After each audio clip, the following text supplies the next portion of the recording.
यस्य पदेन वाचां बलं शरीरस च वैद्यकेन योपाकरोतं प्रवरं मुनीनां पतञ्जलिं प्राञ्जलिरानतोऽस्मि।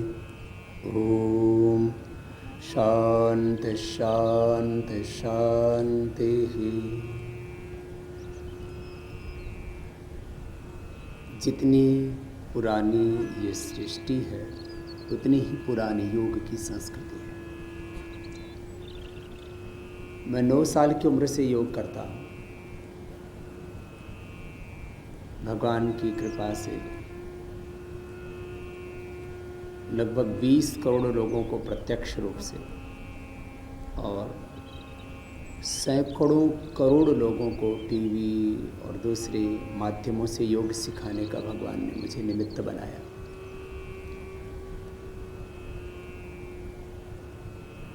मैं इस निष्कर्ष पर पहुंचा हूं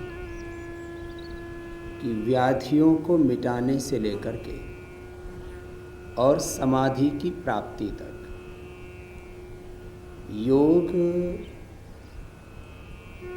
में सबसे ज़्यादा यदि कोई प्रभावशाली प्रक्रिया है तो वह प्राणायाम है। यम नियम आसन प्राणायाम प्रत्याहार धारणा ध्यान समाधि अष्टव अंगानि, यद्यपि इन 8 अंगों का विधान महर्षि पतंजलि ने किया। योगांग अनुष्ठानात् अशुद्धि क्षय ज्ञान दीप्ति आविवेक ख्याते, और अष्टांग योग का पालन करने से हमारी अशुद्धि का क्षय, ज्ञान का, विवेक का उदय होता है और हम सामान्य चेतना से दैवी चेतना में, अतिमानस चेतना में आरोहण पाते और मानव से महामानव बन जाते हैं। अष्टांग योग की सिद्धि की बात हो, राजयोग की, क्रिया योग की, समाधि योग की, प्रतिप्रसव योग, विभूति योग, हठ योग, कुंडलिनी योग,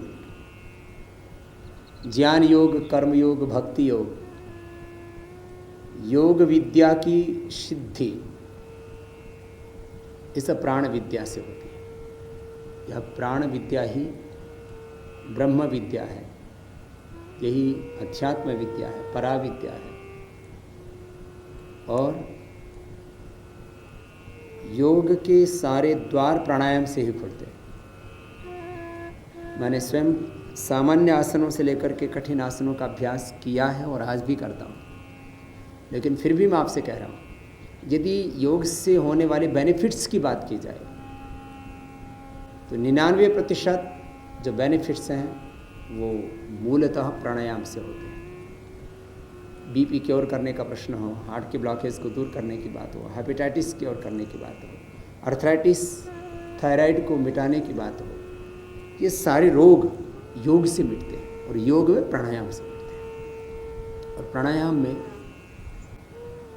बहुत सारे आसन हैं, षटकर्म की क्रियाएं हैं, मुद्राएं हैं, ध्यान की विधियां हैं, सब अपने अपने स्थान पर महत्वपूर्ण है।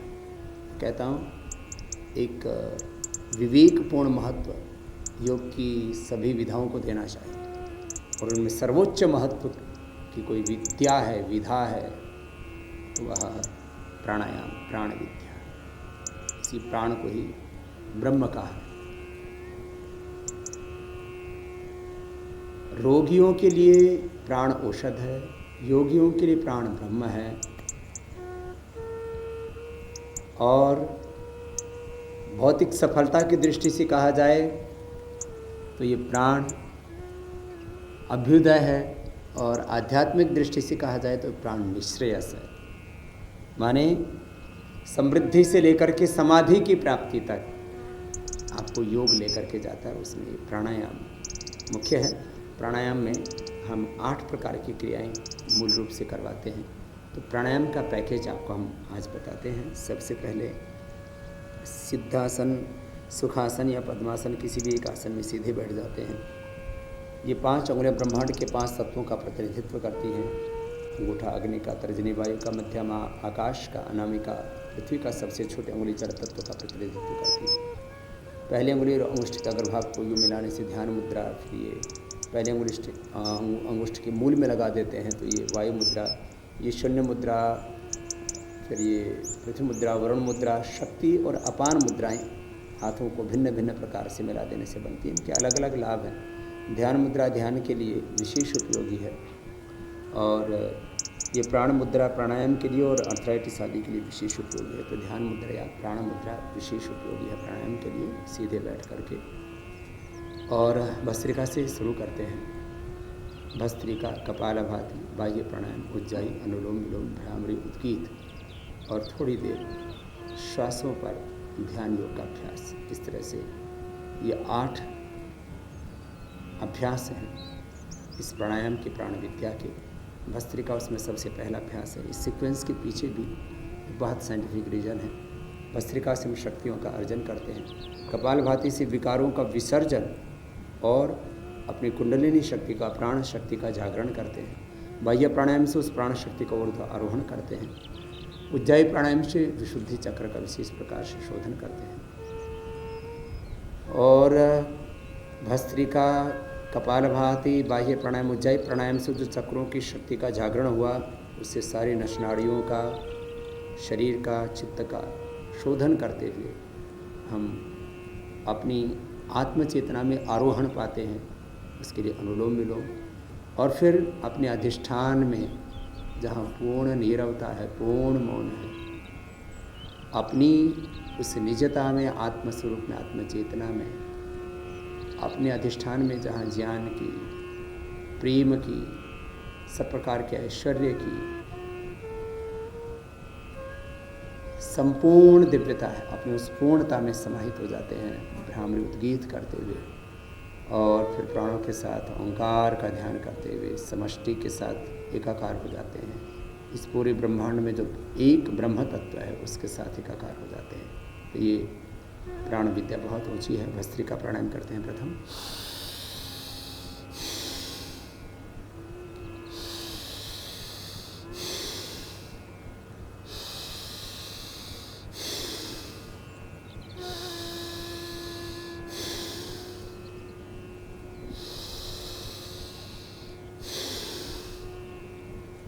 ऐसे 5 सेकंड में लेना, 5 सेकंड में छोड़ना। सामान्य गति से, मध्यम गति से, यदि पूर्ण स्वस्थ हैं तो तीव्र गति से भी कर सकते हैं। यदि आपको कोई रोग नहीं है तो आप तेज़ी से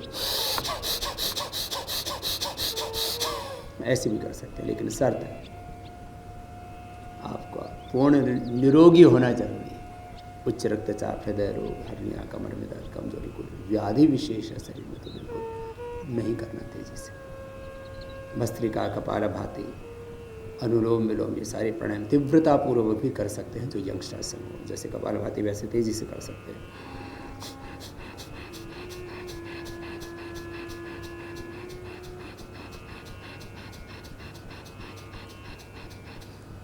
ऐसे अनुलोम विलोम भी।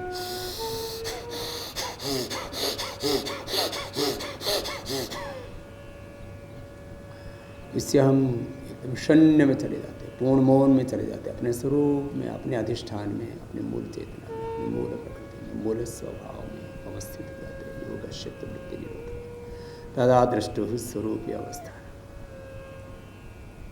भस्त्रिका प्राणायाम 5 मिनट करना। ये अस्थमा के लिए, अर्थराइटिस के लिए, डायबिटीज़ के लिए, कैंसर के लिए। पंच प्राण, पंचोपप्राण, पंचभौतिक देह, पंचकोश, पंच ज्ञानेन्द्रियाँ, पंच कर्मेंद्रियाँ, अंतःकरण चतुष्टय,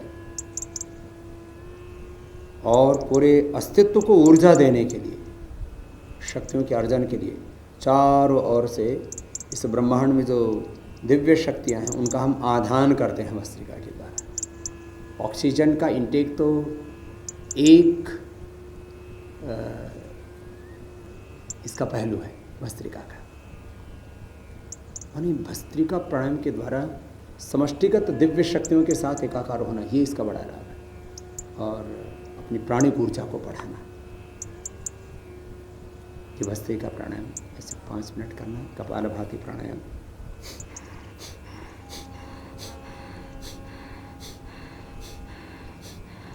सामान्य गति से,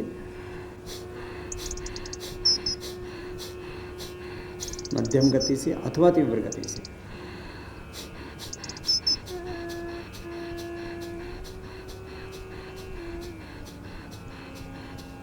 गति का चयन अपनी शक्ति और सामर्थ्य के अनुसार करें। यह अद्भुत प्राणायाम है। इससे पूरी बॉडी का इंटरनल व्यायाम हो जाता है। मैं अक्सर कहता हूँ, बाहर के अस्तित्व को, बाहर के व्यक्तित्व को, भौतिक शरीर को सबल बनाने के लिए आसन, व्यायाम और दूसरी फिजिकल एक्टिविटी वो बहुत महत्वपूर्ण है। व्यायाम से, अच्छे आहार से, पुरुषार्थ करने से हमारा हार्डवेयर मजबूत हो जाता है। प्राणायाम और ध्यान से हमारा सॉफ्टवेयर स्वस्थ होता है, दिव्य बनता है। ये इंटरनल एक्सरसाइज है। यूट्रस में फाइब्रोस, ओवरी में सिस्ट हो, पॉलीसिस्टिक ओवरीज हो, ओवम पूरा न बनता हो, पुरुषों को स्पर्म पूरा न बनता हो, reproductive, excretive, digestive, skeleton, circulatory, respiratory, nervous system, sympathetic, parasympathetic, hypothalamus, autonomous system, voluntary system, autonomic system. एक स्टेम सेल टिश्यू से लेकर के पूरे ऑर्गन्स, पूरा सिस्टम बैलेंस हो जाता है प्राणायाम से, ऑर्डर में आ जाता है प्राणायाम से। बहुत अद्भुत है ये कपालभाति प्राणायाम।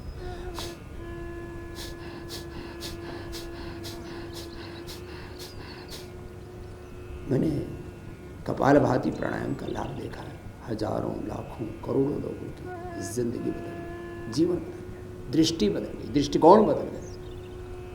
आहार, विचार, व्यवहार, संस्कार, भाव, चेतना, पूरा माइंडसेट चेंज हो जाता है। एक जन्म माँ की कोख से, दूसरा जन्म योग से मिलता है। और माँ की कोख से जन्म होने के बाद भी कोई खोट रह जाए, अर्थात जेनेटिक डिसऑर्डर हो, जेनेटिक डिवाइन चेंज आ जाता है प्राणायाम से। और ये मैं अपना एक्सपीरियंस कह रहा हूँ आपसे, और इसके ऊपर हमने साइंटिफिक रिसर्च किया है। जेनेटिक चेंज आ जाता है, माने genetic thyroid, genetic BP sugar, genetic arthritis, genetic asthma, genetic hepatitis, genetic cancer जैसे रोगों को आप मिटा सकते हैं, जेनेटिक डिजीज को मिटा सकते हैं। और डीजेनेरेटिव सेल्स को रीजेनरेट करके आप बुढ़ापा से दोबारा जवानी पा सकते हैं, और सभी केमिकल्स और हार्मोन्स का बैलेंस करके पूर्ण आरोग्य पा सकते हैं। कपालभाति बहुत महत्वपूर्ण है। योग में मैंने कहा 99% यदि किसी शारीरिक, मानसिक, आध्यात्मिक लाभ होता है तो वो प्राणायाम है। प्राणायाम में भी सर्वाधिक लाभ 2 प्राणायामों से होता है, एक कपालभाति और दूसरा अनुलोम विलोम। और यही कारण है कि आज करोड़ों लोग इनको अपना रहे हैं और सब कर सकते हैं। 3 साल के बच्चे से लेकर के और 100 साल का बुजुर्ग सभी कर सकते हैं। ये इतने अच्छे प्राणायाम। खैर,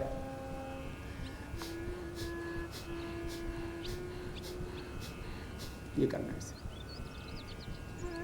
और इसके जो मुख्य लाभ हैं इस पूरे प्राणायाम के, कपालभाति के तो खास हैं, इससे तो पूरा आंतरिक व्यायाम हो जाता है पूरे शरीर का, और उनका इससे डिवाइन चेंज आता है, दिव्य जन्म मिलता है, कल्प वृक्ष की तरह योग, दूसरा जन्म मिलता है योग से, और कल्प वृक्ष की तरह योग में जो संकल्प करते हैं प्राणायाम करते करते वैसे ही हम हो जाते हैं। और सभी केमिकल्स और हार्मोन्स का बैलेंस हो जाता है। बाहर से किसी केमिकल्स और हार्मोन्स की आवश्यकता नहीं थी, अंदर से सब चीज़ें फुलफिल हो जाती हैं। सब कुछ अंदर है, सारा ज्ञान, सारी शक्तियाँ, सब सुख, सारी शांति, सारी समृद्धि, ऐश्वर्य, विभूति, सब कुछ अपने भीतर है। तो सब कुछ का संतुलन हो जाता है, डीजेनेरेट विषय से रीजेनेरेट हो जाते हैं, जेनेटिक चेंज आ जाता है, और हमारी सुप्त शक्तियों का जागरण हो जाता है। सुप्त ज्ञान, सुप्त शक्तियाँ, सुप्त सामर्थ्य। हमारे भीतर अशुभ भी है, शुभ भी है। अशुभ भी सुप्त रूप में है, अशुभ भी सुप्त रूप में है, और शुभ भी सुप्त रूप में है। अशुभ नष्ट हो जाता है, दग्ध बीज हो जाता है, खत्म हो जाता है। ज्ञान का, शुभ का, दिव्यता का उदय हो जाता है। माने अद्भुत है ये। शरीर, इंद्रिय, चित्त निर्बीज हो जाता है। दिव्य ज्ञान, दिव्य जीवन की प्राप्ति, दिव्य ऐश्वर्य की प्राप्ति होती है। बहुत अद्भुत है।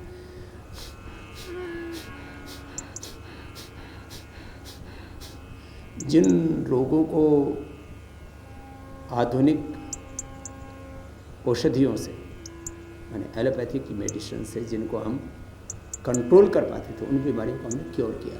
थायराइड की बीमारी क्योर किया हमने, हार्ट की बीमारी क्योर की, कैंसर तक क्योर किया, हेपेटाइटिस, आर्थराइटिस तक हमने क्योर किया लोगों का। तो उसमें आधा घंटे से 1-1 घंटा हमने कपालभाति अनुलोम विलोम करवाया है। अद्भुत है। यदि मैं 1 घंटा नहीं, पूरे 1 दिन नहीं, मैं पूरी ज़िंदगी मैं कपालभाति के बेनिफिट्स कहूँ तो भी समय कम पड़ जाएगा। इसलिए एक शब्द में कहूँ कि सब रोगों की एक औषध है तो कपालभाति। इससे पूरा सिस्टम हमारा बैलेंस हो जाता है, ऑटो मोड पर आ जाती है हमारी बॉडी, हमारा माइंड, हमारी सोल। हम अपने स्वरूप में लौट जाते हैं, अपने मूल प्रकृति से। और प्रकृति से हटने में ही तो विकृति है। रोगों से अपने आप को बचा पाते हैं और रोग होने के बाद उनको मिटा पाते हैं, और व्याधि से मुक्ति, समाधि की युक्ति और दिव्य जीवन की प्राप्ति। बहुत ऊंची विद्या है कपालभाति। ऐसे 5-5 मिनट करके 10-15 मिनट, और असाध्य रोगों में आधा से 1 घंटा भी करवाते हैं। कपालभाति के बाद बाह्य प्राणायाम आता है। कपालभाति के बारे में कुछ भ्रांतियाँ हैं कि उच्च रक्तचाप के रोगियों को, हृदय रोगियों को नहीं करना चाहिए। मैं इतना ही कहूँगा, सहज गति और मध्यम गति से सभी कर सकते हैं, कोई हानि नहीं, प्रश्न ही नहीं। हाँ, और पेट का ऑपरेशन आदि हुआ हो तो 6-8 महीने बाद धीरे धीरे करना चाहिए। गर्भवती महिलाओं को कपालभाति नहीं करवाते। गर्भवती महिलाओं को भस्त्रिका, धीरे धीरे अनुलोम विलोम, भ्रामरी, उद्गीत, श्वासों पर ध्यान, ज़्यादा गर्मी पड़ी हो तो शीतली शीतकारी, चतुर्भेदी, सूर्यभेदी आदि प्राणायाम, थायराइड की प्रॉब्लम हो तो उज्जाई, वो एक अलग परिस्थिति है। कपालभाति के बाद बाह्य प्राणायाम।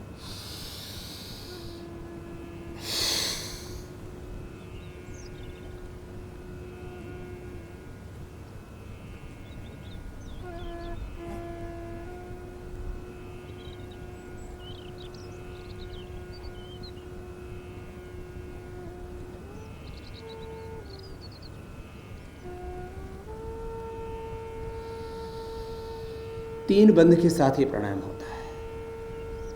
थोड़ी को कंटकुप में लगाते हैं, जल अंदर बंद हो जाता है। पेट को सिकुड़ के पीठ से लगा देते हैं, उड्डयन बंद हो जाता है। नाभि से नीचे वाले भाग को खींच के रखते हैं तो मूल बंद हो जाता है। श्वास को एक बार अंदर भरते हैं, बाहर छोड़ के बाहर ही रोक देते हैं और बाहर ही रोक करके रखते हैं। ऐसे 10-15 सेकंड से लेकर के 30 सेकंड तक इस बाह्य प्राणायाम को कर सकते हैं, और 3 बार से शुरू करके 5, 7, 11 बार तक किया जा सकता है। किसी को विशेष उन्नति करनी हो योग विद्या में, कुंडलिनी जागरण करना हो, प्राण शक्ति का ऊर्ध्वारोहण करना हो, देह को देवालय शिवालय बनाना हो, ये 21 बार तक किया जा सकता है। ये एक और छोटी सी क्रिया है अग्निसार। सांस को बाहर छोड़ देते हैं। जो कपालभाति के बाद बाह्य प्राणायाम न कर पाए वो ये अग्निसार कर लेना। बाह्य प्राणायाम थोड़ा कठिन है, अग्निसार सरल है। सांस को बाहर छोड़ के पेट को अंदर खींचते हैं, ढीला छोड़ते हैं।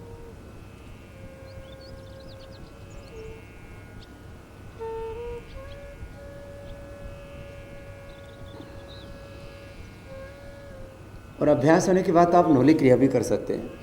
श्वास को बाहर छोड़ के बाहर रोक देते हैं, पेट को बीच से ढीला छोड़ते हैं, साइड से अंदर खींचते हैं और संकल्प पूर्वक दाहिनी ओर घुमाते हैं, बाईं ओर घुमाते हैं, तो ये नौली क्रिया हो जाती है।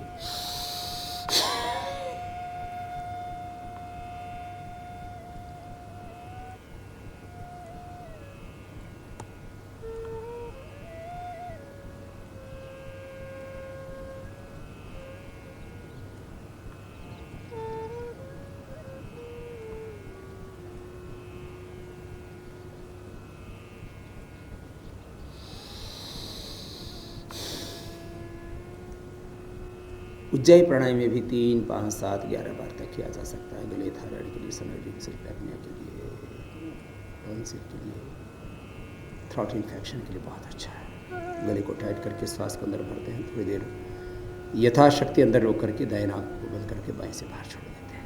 उज्जाई प्राणायाम।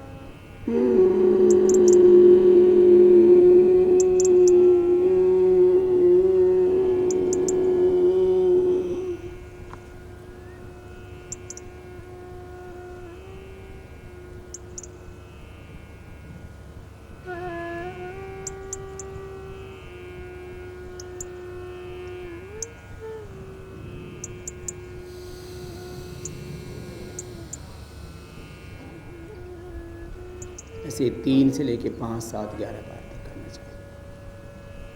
स्वस्थ व्यक्ति को भी कम से कम 3 बार तो अवश्य कर लेना चाहिए। कपालभाति के बाद 3 बार बाजू प्राणायाम 3 बार चाहिए पढ़ना। अब 5-5 मिनट करके कम से कम 5 मिनट तो न्यूनतम सभी को कर लेना चाहिए Anulom Vilom. Disease free, stress free, drug free, violence free, healthy wealthy prosperous peaceful divine life के लिए बहुत ज़रूरी है अनुलोम विलोम। 5-5 मिनट करके 10-15 मिनट। असाध्य रोगों में तो मैंने कहा ना, SLMS, ऑटोइम्यून डिजीज़, कैंसर जैसे रोग हो जाते हैं, तो हम आधा घंटे से 1 घंटे तक करवाते हैं अनुलोम विलोम प्राणायाम से। 72 करोड़ 72 लाख 10,201 नस नाड़ियाँ, अष्टचक्र, 9 द्वार शुद्ध हो जाते हैं, दिवाला बन जाता है। हम अपने स्वरूप में, अपनी पूर्णता में, अपनी निजता में, अपनी मूल चेतना में गहरे उतर जाते हैं। अनुलोम विलोम प्राणायाम बाएं से शुरू करते हैं। बाएं चंद्रासन है, दाएं सूर्यासन है।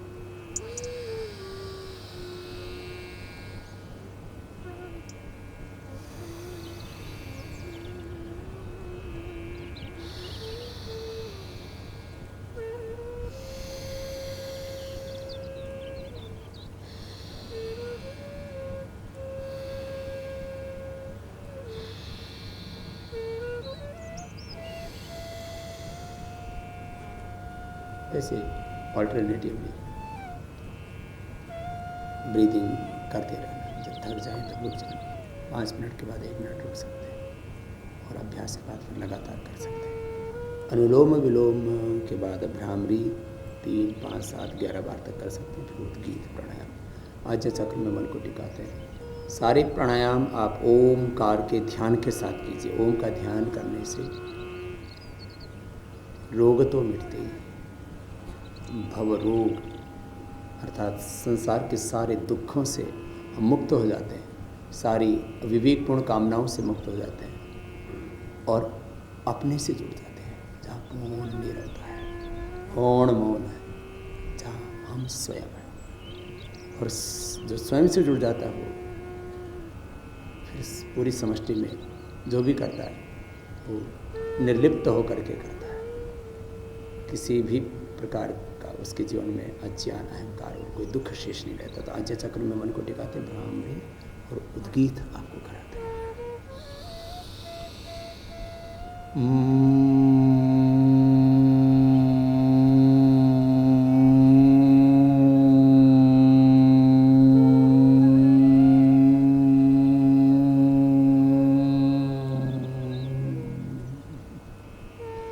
कान अंगूठी से बंद हो जाते, मुख भी बंद है। पहले उंगली माथे पर, शीश 3 उंगली आँखों पर होती है। मिडल फिंगर सर्कल सा दबा होता था। आज्य चक्र में ज्योतिक प्रकाश, दिव्य तेज, आलोक अपने आप सहज उत्पन्न हो जाता है, उसमें हम समाहित हो जाते हैं। भ्रामरी से 3, 5, 7, 11 बार करके फिर उद्गीत करना। लंबा गहरा श्वास भर के ओमकार का उच्चारण।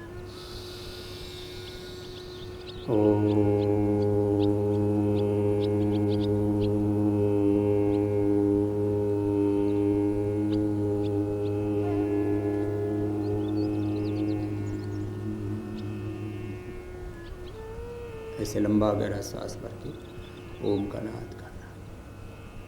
फिर आज्ञा चक्र से लेकर के पूरे सृष्टि चक्र में भगवान की महिमा को अनुभव करना। भगवान की महिमा को अनुभव करना ये योग में स्तुति कही जाती है। और भगवान से दिव्य ज्ञान, दिव्य प्रेम, दिव्य करुणा, दिव्य शक्ति, दिव्य सामर्थ्य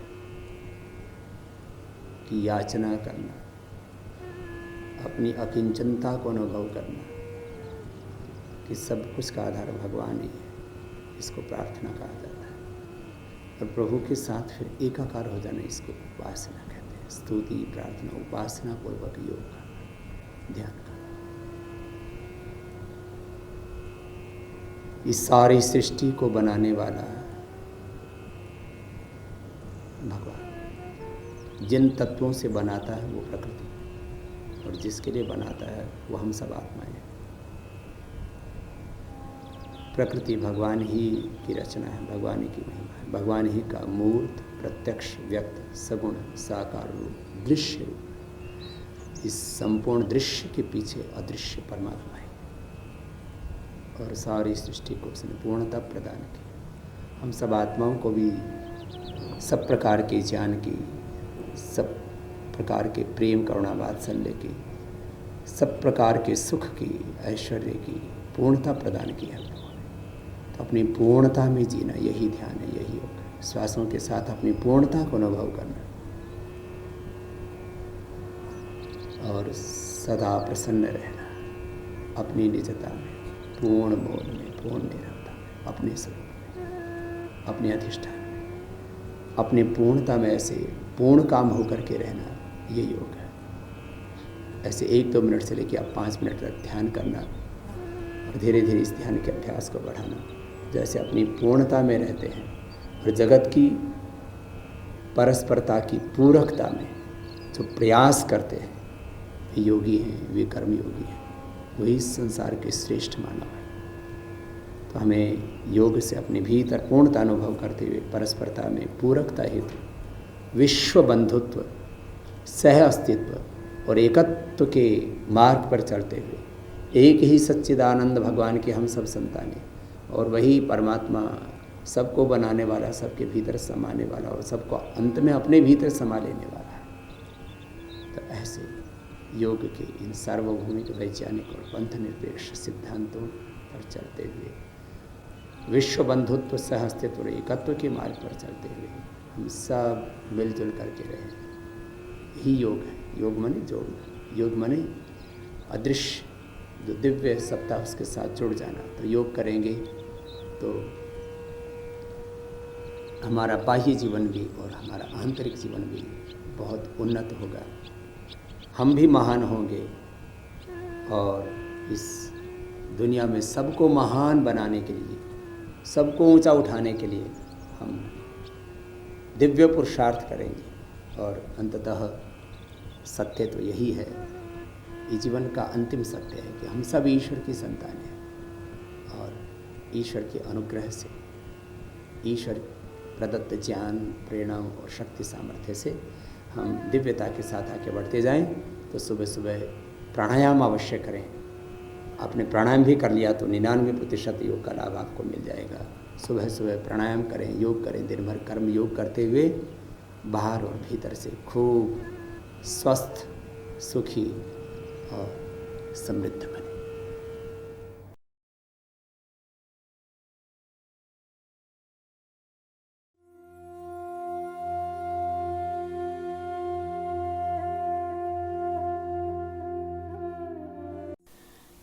Welcome to Heartfulness Meditation. Please approach this meditation with an attitude of openness to fresh experience. Heartfulness meditation is aided by a very subtle transformative energy called pranahuti or transmission. Choose a place where you can meditate without being distracted. Turn off your phone or any device that may disturb you. Make sure you're sitting comfortably. You can sit cross-legged or in a chair. Let your hands rest in your lap, loosely clasped. Let your eyes be closed gently. Let your back be upright but not rigid. Feel free to change your posture during meditation if you feel uncomfortable. We will begin with the simple practice of heartfulness relaxation. Once you feel relaxed, you will be guided into the heartfulness meditation.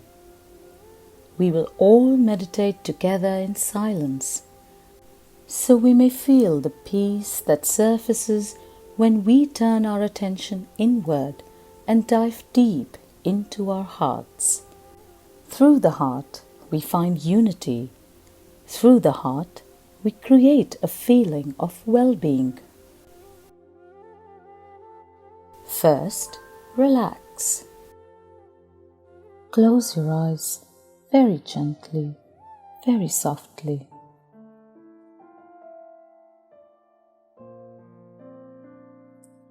We will begin with our toes.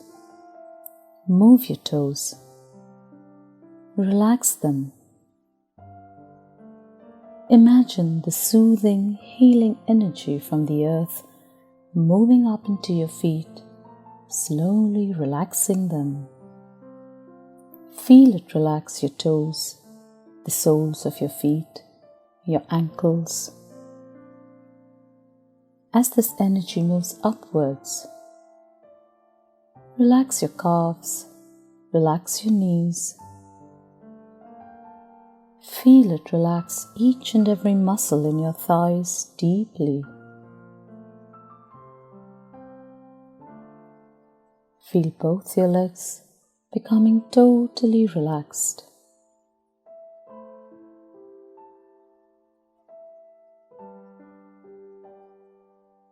Relax your stomach, your waist, your hips.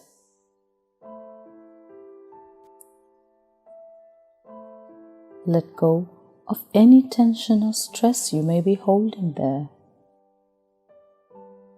And relax. Allow your back to soften. From your tailbone to your shoulders, feel your entire back relaxing.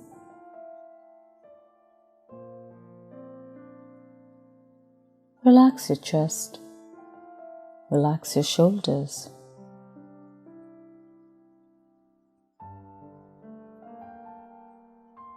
Let this healing energy from the earth melt away any tension or stress you may be holding on your shoulders. Feel your shoulders melt away and relax.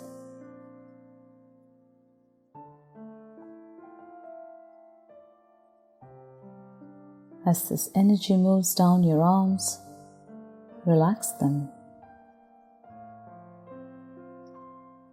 Feel it relax your upper arms, your elbows, your forearms, your wrists, your hands.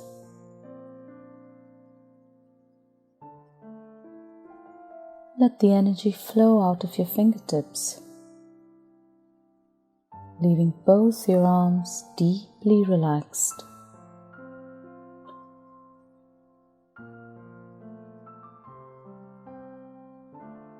Relax all the muscles in your neck.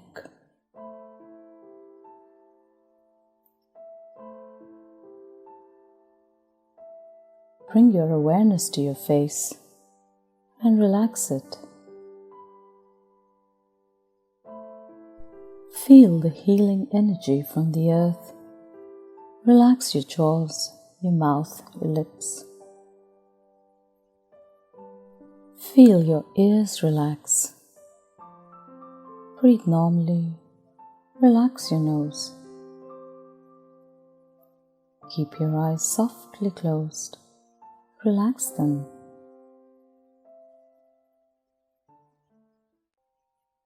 Relax your forehead. Feel all the tension, stress and anxiety there simply melt away.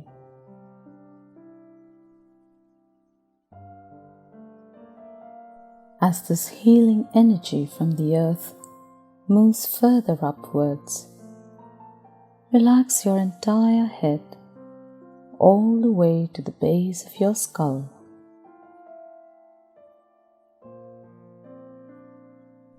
Feel now how your whole body is totally relaxed. Take a moment, scan your system from top to toe. And if there is any part of your body that is still tense, painful, or unwell, feel it being immersed in the healing energy of the earth for a little while longer. When you're ready, move your attention to your heart. Rest there for a little while. Feel immersed in the love and light in your heart. Now, we will meditate together. Make a suggestion that the source of divine light that is already present inside your heart is attracting your attention towards it. Gently relax into that feeling. Let it be a very light suggestion, without force or concentration.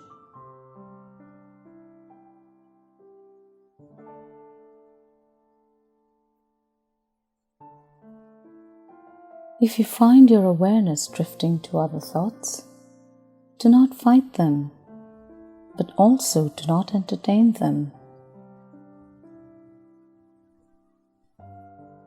Let them be like clouds passing in the sky. Gently remind yourself that you're meditating on the source of divine light in your heart. Be open and receptive to the transmission that will be flowing into you. Allow your awareness to melt into your heart.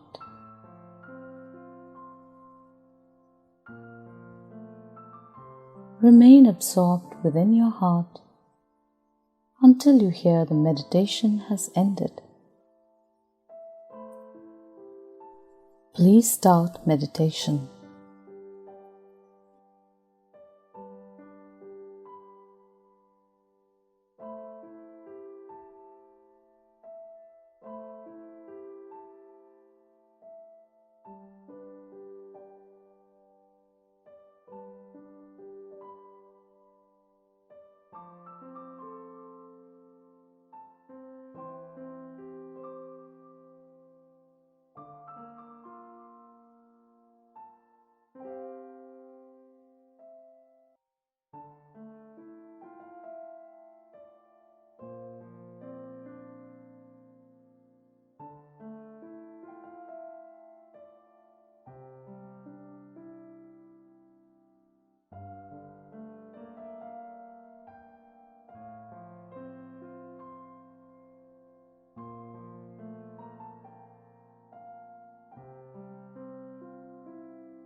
That's all.